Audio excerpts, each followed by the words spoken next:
Shane Mallard.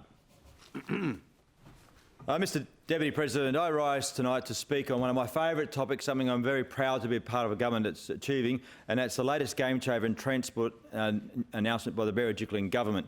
Which game-changing transport project do you ask? Well, there are too many to list, so I'll clarify it. I'm talking about the Sydney Metro. The Sydney Metro is Australia's biggest public transport project. From the northwest, Metro Rail is being extended under Sydney Harbour through new underground city stations and beyond to the southwest. In 2024, Sydney will have 31 Metro railway stations and a 66-kilometre standalone Metro railway system, revolutionising the way Australia's biggest city travels around. Metro means a new generation of world-class, fast, safe and reliable trains, easily connecting customers to where they want to go. Customers don't need timetables, they'll just turn up and go.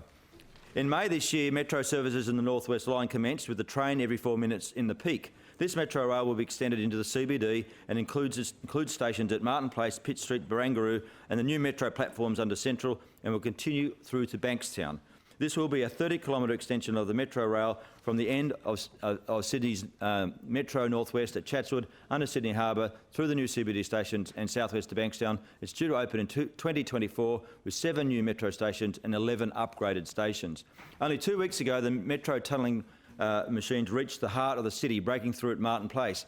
Tunnel boring machines Nancy and Mum Shirl have been making their way beneath Sydney as they reach Martin Place 28 metres underground. Nancy and Mum Shirl are 2 of the 5 tunnel boring machines currently building the twin 15.5-kilometre tunnels for the Sydney Metro City and South West, after launching from the Marrickville Dive site in late 2018.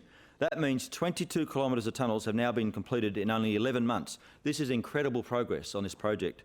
There will be ultimate capacity for a Metro train every 2 minutes in each direction under the city, a level of service never ever seen before in Sydney. Sydney's new Metro railway will have a targeted capacity of about 40,000 customers per hour, similar to other metros worldwide. Sydney's current suburban system can reliably carry 24,000 people per hour per line.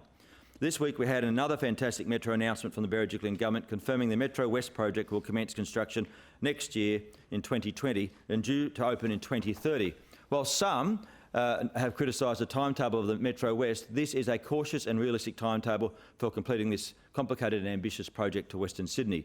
The Metro West will see 2 25-kilometre long tunnels bored from the CBD to Westmead via Sydney Olympic Park and Parramatta. The underground line will include 7 new train stations between the CBD and western suburbs, including Westmead, Parramatta, Sydney Olympic Park, North Strathfield, Burwood North, 5 Dock and the Bays Precinct. The balance between travel times and numbers of stations to ensure the project provides the best outcome for the community was a key consideration for this project. The game changer of a project that will supercharge Sydney and reduce journey times between Parramatta and the CBD to a mere 20 minutes, significantly reducing travel times for those in Western Sydney. Mr Deputy President, I would like to mention in particular the Valvoline Raceway on Crown land, which will be acquired as part of the Metro West project. Unfortunately, with major infrastructure projects can come land acquisitions. This is part of the process, and the government works with the community to ensure that there is significant consultation and compensation to those affected and to minimise properties required.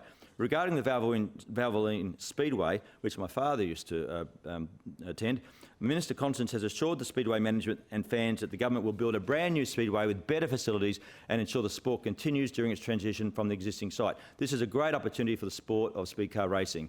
The railway servicing the new Western Sydney Airport will be developed and delivered in the Sydney Metro. Construction on the North-South rail line to the new Nancy Bird Walton Western Sydney Airport will start in 2021 and be completed for the airport's opening in 2026. Premier Berejiklian and the government is investing more than $2 billion over the next 4 years to build the North-South rail line, which will run from St Mary's to the new airport.